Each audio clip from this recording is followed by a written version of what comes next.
Hey guys, of course there wouldn't be just one video upload. It wouldn't be my channel if I upload one video at a time. It just wouldn't be. We trying to catch Glozell. We gotta get there, y'all. So the more shit that happens, the more videos, right? Okay, so for you guys who were under a rock Tuesday night, or excuse me, was it Tuesday night? It was Tuesday night. Tuesday night. If you weren't watching Catfish like the rest of the world, I would like to let you know you missed out on a treat, ladies and gentlemen. When I tell you Catfish Season 2 first episode was everything, it was the most comical. It wasn't even a show that was funny, but the Twitter commentary was even more funny. And with all of that being said, while commentating on Twitter, came up with a list. She sang the shit out of Paparazzi though. I'm standing up every time I hear that song. Yes, Gaga. um, I came up with the list, and I'm gonna intertwine the list in with my review of Catfish Season 1, Episode 3. 1. Shit. Okay, so first of all, the girl Cassandra. Cassandra was a girl who was essentially the cat. Well, she was the catfish if you will. She met a guy online named Steve, and Steve was, for a lack of better words, well, let's just get into rule number one. Rule number one to know you're being catfished: if the guy looks better than you.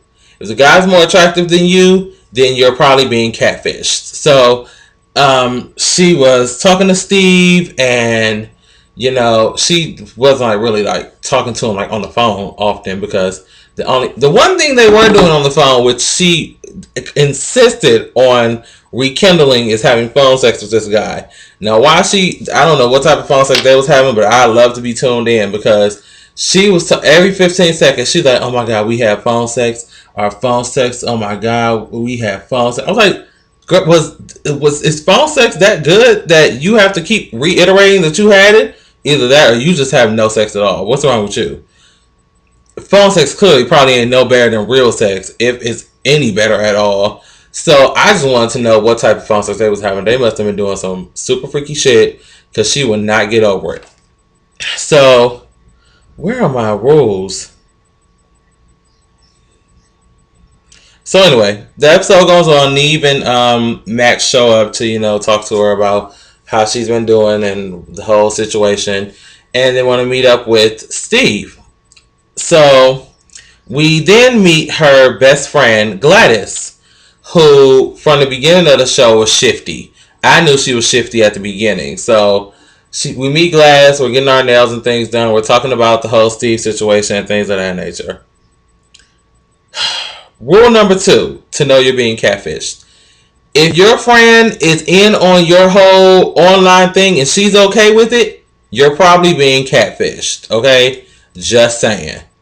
I'm not gonna let none of my friends get on eHarmony or Christian Mingle, or maybe it's just me. I'm a person of going out and meeting people. Granted, I had my phase where I was an online person, but I didn't go on online dating sites. I was just on the raunchy ones for hookups and stuff like that. Nothing let's just log on and try to find our future, baby mama and things of that nature. We weren't here for that. We were just here to wham bam, thank you ma'am, get inside my gold Trans Am. That's it. Nothing more. So yeah, Cassandra's showing them all these pictures. She has 7 pictures of this guy. No, she has 4. The actual Facebook page has 7. That's it. Of this guy. Flag number 3. If your catfishy or catfisher only has 7 Facebook pages or photos, something shifty. You're probably being catfished. And if you only have access to 4 of those, you're definitely being catfished. You stupid. And then they were they were real pixelated images, so you could hardly see them. They were sent on a Motorola Razor or something. They were really pixelated. You could hardly see the guy's face. So anyway, fast forward. So Neve and Max, being the geniuses that they are, decide they're going to do some research. So they're researching. They then use the thing that is catching catfish left and right and it is Google search for Google image search. So they put them in Google image search, and out comes Dion Arnaz or Dion Arnaz, something like that. I forget his name. All the while we're tweeting, Africano Boy sends out this link before we find out who it is, saying, "I know him. I follow him on Instagram," and tweets his name. So I'm like, okay, let me go to his Instagram and see.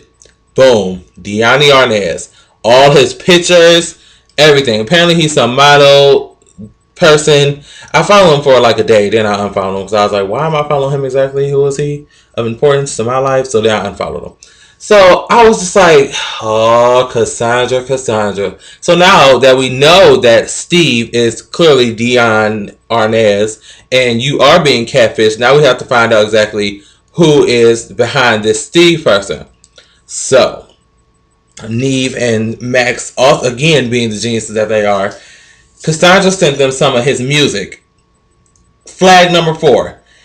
If they are known as a underground rapper or up and coming rapper, you're probably being catfished. It just comes with the territory of being a rapper or an up and coming rapper. That's just like the catfish profession. The catfish profession is an underground rapper or an up and coming rapper. So they send her, or she sends them this music, and what they do is they search for the music online, and they come up to this page that happens to be the cousin of Gladys, who is Cassandra's best friend. Shifty, best friend since like Tiny Tyler's diaper days. So Cassandra's sitting there looking like, what the fuck? So they're going over to find out, to talk to Cassandra, or to talk to Gladys and find out, I think the cousin, what was the cousin's name? I don't remember the cousin's name. But she automatically notices that it's him. So she's like, wait, Steve is your cousin. Where is he at? So by then, Cassandra had the dumb look on her, or Gladys had the stupid look on her face like, oh shit, we caught. So apparently, Steve ended up being Cassandra, or Steve ended up being Gladys and Tom, or whatever. I think his name was Tom. Boom, dead to the bed. She dropped her tacky ass purse, walked to the car, started screaming like a banshee. She probably got drunk that night because apparently she was a recovering alcoholic because she had a hard life, y'all. Okay, I'll give her that. Apparently her father went to Haiti and got shot brutally and killed, and she went and started binge drinking and dropping out of school and doing stupid shit. So that was the reasoning behind her getting online and feeling comfort in Steve and or Dion Arnaz. So Gladys' explanation to why she catfished her best friend since diaper days was, I wanted to see her happy, and she's happy with Steve, aka Tom, and Gladys, because Steve is non-existent. Steve is Dion Arnaz facially. So here she is with the phone sex. So did I have phone sex with your cousin? Was the phone sex real? Was any of this real? The man looks like he chops up kittens in the basement. I wouldn't mess with him for a can of paint. So the episode ended with them hugging it out, being friends still. If my name was Cassandra, you wouldn't have to worry about Glass much longer, because I would have been whooping her ass still to this day. Through the commercial breaks and all, she would have been getting her ass kicked. Because you don't sit here and disrespect me, and we supposed to be friends. And granted, her intentions probably were good. You want to help your friend out through a tough time, but you don't go online and make up this fake person and call yourself doing her a favor when essentially you just pushed her back to the liquor store. I'm convinced she got tore up that night that she found out that Steve was Gladys and Tom homeboy. She got fucked up, I'm sure. And why was there MySpace advertisements during Catfish? Is MySpace trying to make a comeback? Because if so, stop it. So that was Catfish. That was Catfish plus 5 ways to know if you're being catfished or not. If you're being catfished or have been catfished, please put it down there so I can read it and laugh. I mean, I'm not going to laugh at you. I'll laugh with you because now it's probably funny to you. Hopefully. Unless it happened like yesterday, then you're probably still feeling some type of way. But if it happened a while ago, then yeah, put it down there and we'll read and we'll talk about it. So let me know what you guys think. Alright, peace. I gotta go to work while I'm sitting there chilling and talking to y'all. I'm gonna get fired. Where is the arrow? I can't turn the camera off. There we go. Bye.